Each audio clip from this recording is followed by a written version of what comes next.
Welcome to another deep dive with us. This time, we're going to explore some of the more subtle aspects of English. Mm. Those idioms and phrases Yes. that can really add a lot of character to your language. Mm-hmm. These are the kind of expressions that really separate someone who knows English from someone who really gets it. Absolutely. I think that's a great way to put it. Yeah. Yeah. So let's jump right in. Okay. First up, we have the idiom in the nick of time. Oh, yes, a classic. You know those last-minute escapes or arrivals? Right. The hero bursting through the door just as the clock strikes midnight. Yeah, it's more than just being on time, though, isn't it? Mm-hmm. It's about hitting that exact moment when it matters most. Oh, so there's a precision to it. Yeah, almost like hitting a mark. And actually, that ties back to the origin of the word nick. Oh, really? Tell me more. Well, nick goes back to the 16th century. Okay.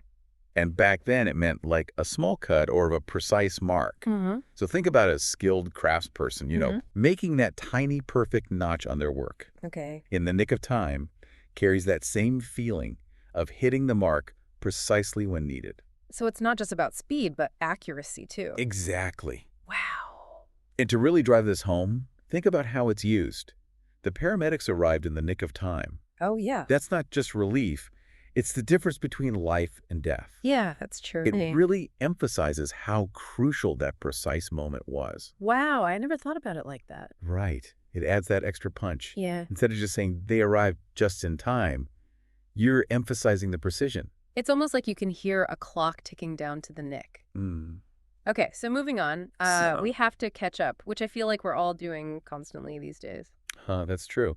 To catch up definitely has that sense of urgency built into it. Yeah. And it's surprisingly versatile. Mm-hmm. It can be used in so many contexts. Yeah, our source material gives the example of a student catching up on missed schoolwork. Right, but it goes way beyond just academics, doesn't it? Yeah, I was thinking about that.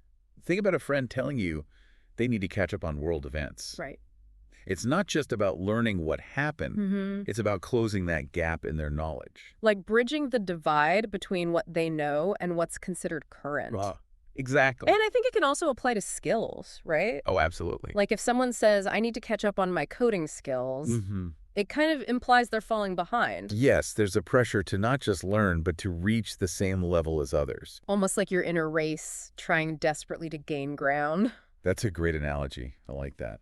Okay, shifting gears a bit. Sure. Let's talk about a word that might make some people a little nervous.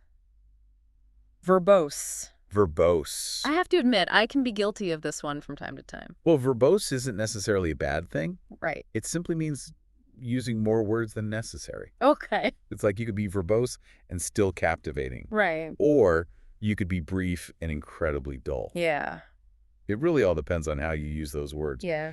Yeah. Our sources mention a professor known for being verbose. Ah, yes. And I can definitely see how that could make lectures hard to follow. Mm-hmm. But you're right. Sometimes those extra words can paint such a vivid picture. Absolutely. It's a delicate balance. And there's actually a fascinating history to the word.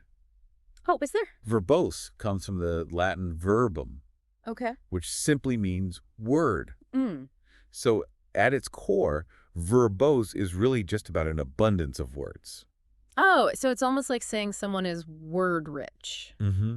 Though not always in the most efficient way. Right. It's about knowing when to be succinct versus when to let your verbosity shine. I like that, let your verbosity shine. Uh-huh.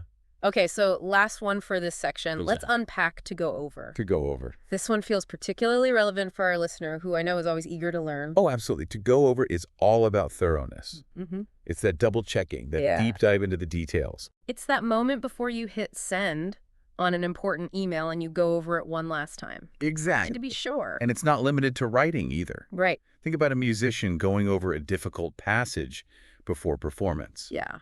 It's about that careful repetition, refining until it's perfect. Our sources highlight a student going over her essay, Mm-hmm. which is something I think a lot of people can relate to. Oh, for sure. And notice the difference between reading and going over. Yeah. Going over implies active engagement. Mm-hmm.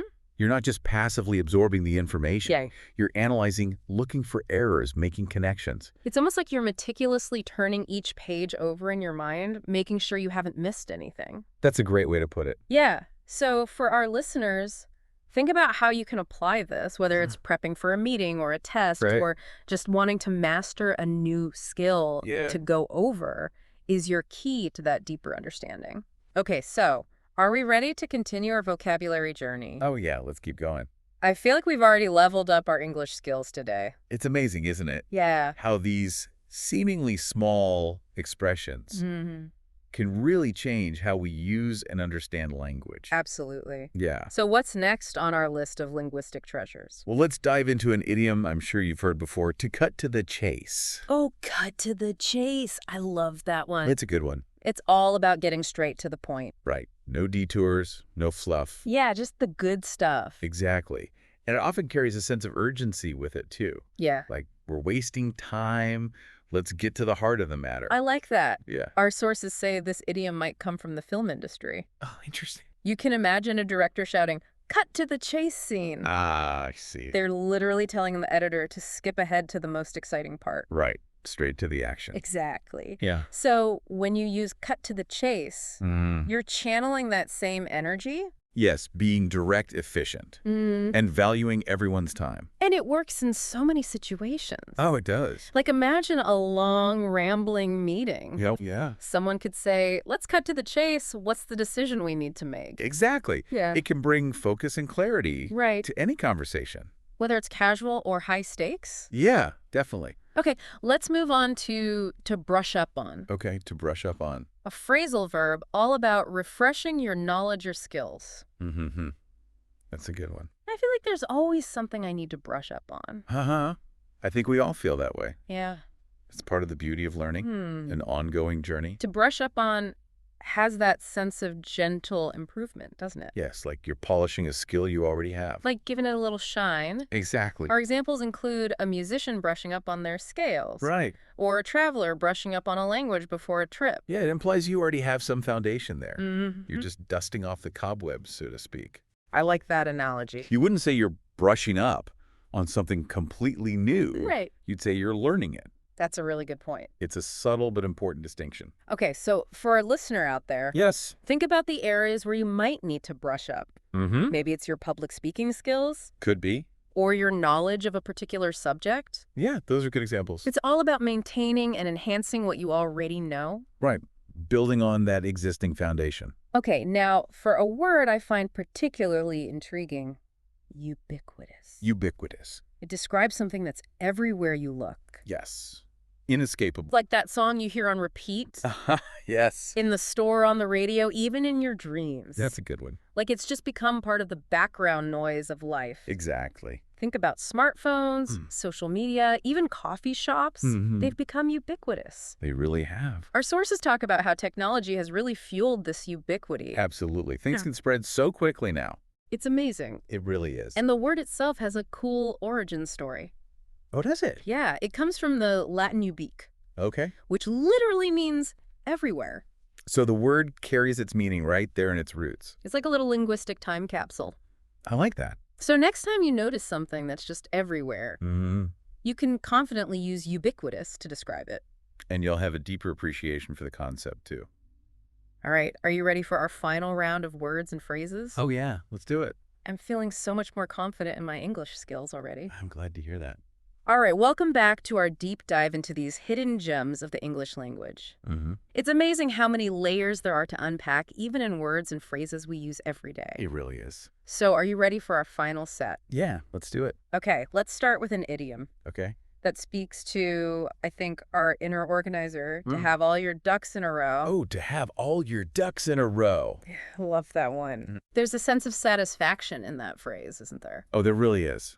It's like that feeling of being totally prepared, Yeah. organized, and ready for anything. It's like when you pack for a trip Hmm? and everything fits perfectly in your suitcase. Yeah.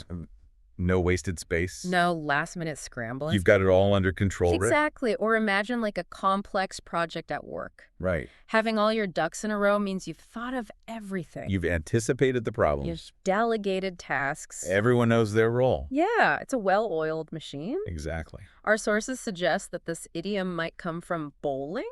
Bowling. Yeah, apparently lining up the pins was crucial for a successful game. Oh, that makes sense. So it highlights that importance of preparation. Even in simple tasks. So listener, think about how you can apply this in your own life, Right. whether you're starting a new project Planning an event. or just trying to get your daily routine in order. Remember the power of having all your ducks in a row. Okay, so now let's move on to a phrasal verb that I think embodies courage and resilience.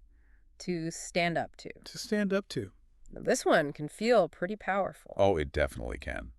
It's about having the strength to defend what you believe in. Yes. To speak truth to power. To resist injustice. To fight for what's right. Yeah, we often think of it in grand terms. Like historical figures who stood up to oppression. Right, exactly. But it can be those small, everyday acts, too. Like challenging a bully or calling out prejudice. And our sources point out that it can also apply to standing up for your own needs. You're about Saying no to unreasonable demands. Not letting people treat you poorly. It's about knowing your worth and not compromising your values. Exactly. It's about that inner strength and conviction. Like imagine yourself literally standing tall and firm. Wow, yeah. Unwavering in the face of pressure. That's a powerful image. It really is. Okay. Are you ready for our final word? Yeah, bring it on. This one is all about embracing the unexpected. Okay, serendipity. Serendipity, such a beautiful word. I know, right? It's like those moments of pure joy and wonder. Those unexpected gifts that life throws our way. Exactly, like finding a $20 bill in your pocket. Or stumbling upon a hidden bookstore. Yes, or meeting your soulmate in a random coffee shop. Those are great examples. It's about being open to the possibilities. Trusting that sometimes the best things happen when we least expect them. It really is. Our sources even talk about how many scientific discoveries and artistic masterpieces are thanks to serendipity. It reminds us that we don't have to control everything. Right. Sometimes the most beautiful moments come from chance. And serendipity itself has a magical origin story. Really? Yeah, it comes from an old Persian fairy tale Oh, wow. about three princes who made these fortunate discoveries through unplanned adventures. So the word itself is about embracing the unknown. Exactly. I love that. So as we wrap up this deep dive into English. I encourage you, dear listener, to stay curious. Yes. Embrace the unexpected. Keep exploring. And keep unlocking the secrets of this amazing language. Because language is a powerful tool. It is. And the more we understand it, the better we can express ourselves. So keep learning, keep experimenting. And most importantly, yeah, have fun with it. absolutely. Thanks for joining us. It was a pleasure.